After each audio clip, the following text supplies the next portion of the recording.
Hi, I thought I'd take a little break from my usual posts, or I guess, to share a little bit of this visit I'm making to Brookgreen Gardens, just south of Myrtle Beach, not without bugs. Um, Hold on, hope no one gets dizzy. There's just too many beautiful spots, and everywhere I turn, right there, see the bugs keep coming after me. It's one of, I guess, the largest sculpture garden in the U.S. Has the most, I think, of Rodin is the biggest sculptor of note. It's just this sprawling, large, gorgeous garden with water and, of course, tons of this moss everywhere. It's just stunning. I think it's gorgeous. But beautiful trails, Brookgreen Gardens. I want to make sure I get the name right. Just south of Myrtle Beach. What's today? It's Wednesday, the 19th. I'm between weekends of Merrily at Coastal Carolina, and I'm in the process, or was in the process today, of getting through all of my assignments for my students. I have 2 courses. I have the ensemble class, which is a group singing, study in harmony and singing in harmony and producing, group vocals, which oddly enough seems simple enough or straight ahead enough. And then I come to find a lot of these students that are in it greatly appreciate the opportunity because they haven't had as much experience, I guess, or they need more experience to I see an alligator. it's just chilling out in the water over there. I was gonna say I'm in Florida, but I'm not in Florida anymore. I'm in South Carolina. The ensemble singing has been going very well. See, I get very distracted. And the other course is the Broadway Flops class, which I have to say has been so exciting because every week, so both courses have entries, journal entries. You have to write about the ensemble class. They write about a performer. Study someone's career. I've got Burnett Peters and Tommy Tune and Liza Minnelli, and then chorus members throughout Broadway shows, and just trying to get these students to examine career paths that may inspire them, may help them. I'm always thinking about the application of what's going on here in class, what gets them to the next level.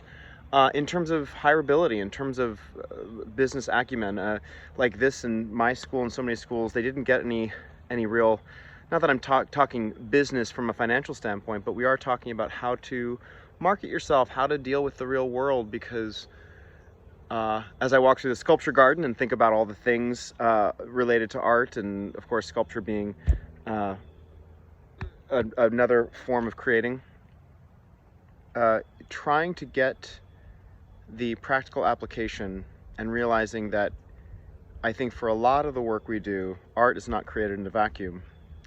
And so especially in commercial theater, one of the things I keep asking the students is how to address working with commercial productions and producers. And the flop class, the shows that failed, that's been really fascinating for them to examine what went wrong, to do the diagnosis.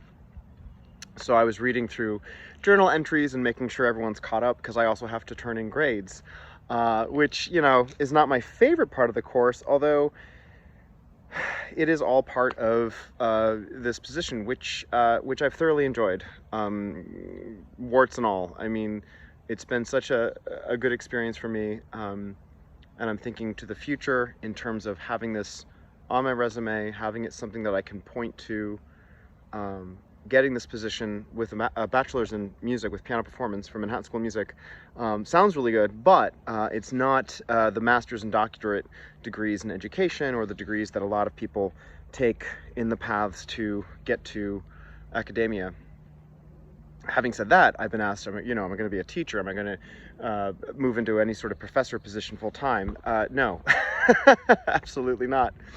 I think what I seem to enjoy, what I get out of this, is being able to come in for a period of time, something about loving it, knowing there's an end date, and I'm just about a week and a half out of being done here, and I certainly will miss all of the students, and I'll miss aspects of this production, But as I've mentioned in previous videos, I have other projects coming up, things that I have to work on, and I know even in a tenured position, I say even in a tenured position, in a regular teaching position, there's certainly challenges. Of course there are, and I really can't even really speak to that because I've never been in a tenured position. What I can speak to is knowing that with each, what I keep calling ecosystems, with each ecosystem, be it a university ecosystem or the ballet company I go play for in New York Theater Ballet, or doing a concert with Alan Green in Palm Springs coming up, or playing at 54 Below, or playing auditions, or playing rehearsals, or playing whatever, or writing, or arranging, or doing orchestrations, that every one of those jobs, I really have to bring it. I have to be very good. I have to work very hard. There's no there's no complacency in that. That is not to say, I don't mean to suggest as being mutually exclusive to a different position, creating complacency, but if that makes any sense. But it keeps me sharp, it keeps me on my toes. Sometimes it's a lot of work. Anyway, a little ramble. I'm sitting in the park. I'm sitting under this beautiful tree, as you can see, and there's a lovely path, and it's just gorgeous. It's just gorgeous out here. So that's all I got right now.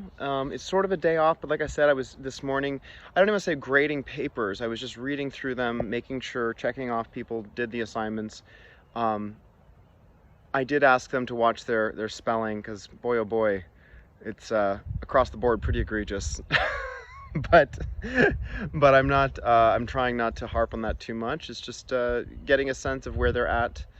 And it's very exciting to to talk to students who they take nothing for granted. I take nothing for granted in what they may already know, but also realizing these are discussions that I have a lot, and they get very excited about, and that's exciting for me to share with them, to spark that conversation. So if I get more opportunities like that, to talk about the function of art, to talk about the function of theater, how it fits in society, how it reflects the eras we live in, and the politics and the economics and all of that jazz, I think that's great.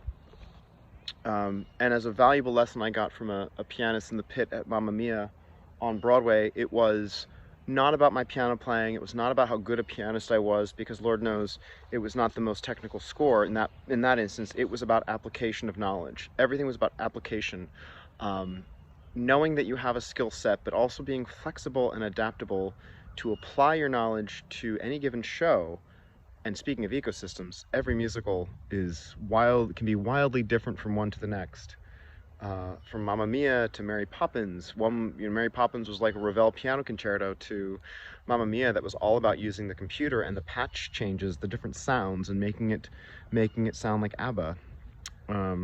So yeah, it's good times. I love the process. Love that learning. Let me know what you think. And if you get down to Myrtle Beach and you don't want to do the Ripley's Wax Museum or the amusement park, because I drove by it and it was all amusement park stuff, come down to Brookgreen Gardens. Bring your walking shoes, because it's miles and miles and miles of beautiful paths. Pack a lunch, make a day of it. It's gorgeous. Hope you're all doing well. Bye.